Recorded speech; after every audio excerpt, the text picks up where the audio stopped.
Hi friends, Andrew again here. Today I was called by my higher self to send a message from your higher self. We had one of those last time, but this one is about communicating and not speaking your voice so much as listening to your own voice, your own higher self, your guides, your guardians, your spirit guides, whatever you call them. They go by many names, but they have a message for you. They're here and they want to talk to you. You just need to listen. Are you ready? So today I went to my Angels and Ancestors card oracle deck, and I was meditating on what I wanted to discuss and share today. And I had had a conversation the other evening about angels, and growing up, angels were not something that I resonated with, even into adulthood, not at all, actually. Um, and so the idea now that I resonate so strongly with them is, if you'd known me before, it's quite a change. Um, but I feel very strongly about this, and I had been having a conversation about angels and how, in many traditions, they choose you before you incarnate in this life, your guardian angel or the one that watches over you. And again, that was the discussion I was having last night, and I thought that was interesting. And then I pulled the oracle card today, and of course, I draw guardian angel, um, which was not a coincidence. Nothing's a coincidence. It's a synchronicity.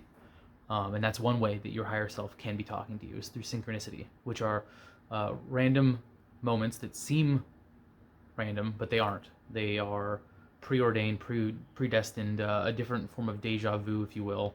Um, Not one where you are remembering so clearly, like in deja vu, where you feel like you've lived the experience, but these are moments that pop out to you as a gnosis, a knowing that you can't put your finger on. You might see synchronicities through numbers, like I do. You might see synchronicities through animals, through music, songs that come on. You could be thinking of, say, a song you hadn't heard of in years, and then you're at the store. It's a song that they shouldn't even play on the radio anymore, and there it is, playing over the radio. That's happened to me a number of times, and to many people I know as well. They always have significance in the meaning of the song, though. It's not just randomness. And that's the thing. A lot of people, when they first dip their toe into synchronicities, they think that this is just, random chance. It's not. It is a language, the fabric of reality that's trying to communicate with you. So, like I talked about, there could be your spirit guides. Some people see these as guardian angels, like I mentioned. They could be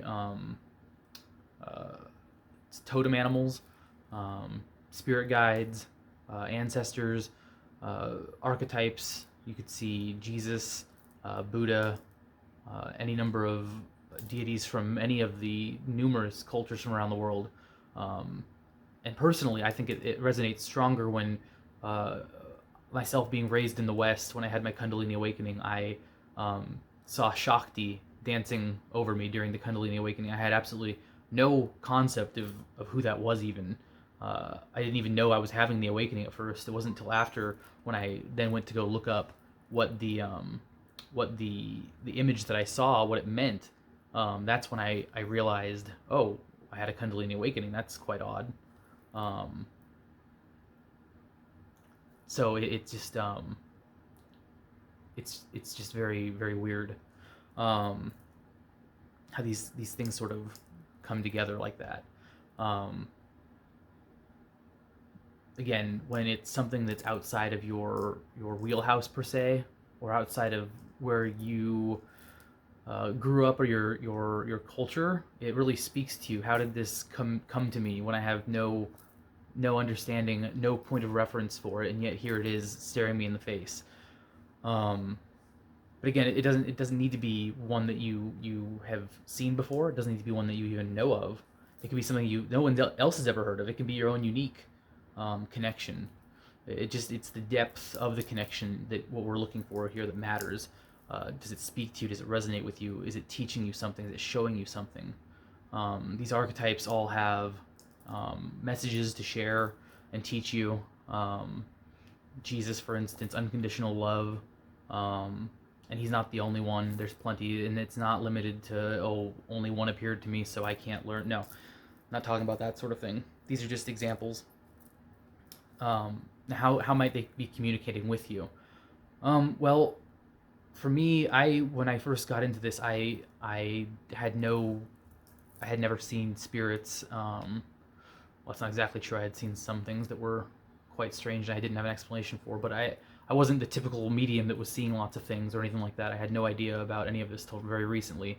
And I remembered back in childhood I had this sensation of a tingling on my head, and for some reason I was drawn to water, and the water would trigger this sensation, and I learned that meditating in water or near water would help bring this sensation around, and I learned that this sensation I would get, this tingling, seemed to be a form of proto-communication that would guide me in certain situations.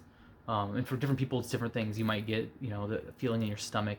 You might get a feeling in your chest, in your hands, in your extremities. For everyone, it's different, but you can experiment by feeling different emotional states. Positive things being affirmations, and more lower vibrational states being a negative a response in the negative. Is what I found, and I'm not saying that might not work for you. This is what has worked for me, and I hope it might work for someone else. But those tended to then notate positives or negative responses to questions I could pose. And these aren't party trick sort of things. These are for personal, spiritual, and emotional and soul growth that you do these questions. And then you start to realize and notice the signs and synchronicities that are appearing around you as you have these encounters. Numbers reappearing, songs reappearing, people messaging you right when you think of them.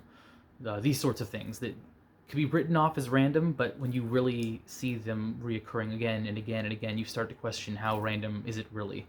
And you come to find it's not. So if you are feeling these things like I am, you might wonder, how can I strengthen this connection? And I found that through just meditation and gratitude for the experience, it seems to strengthen itself. So if you want to join me in a brief activation, we will close our eyes, and I want you to take a deep breath in and out.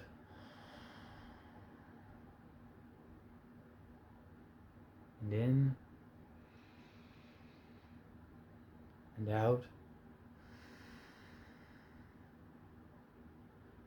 And then gently think, thank you, guides and angels, guardians, for watching over me and guiding me. And please show me signs, synchronicities, so I may better get to know you.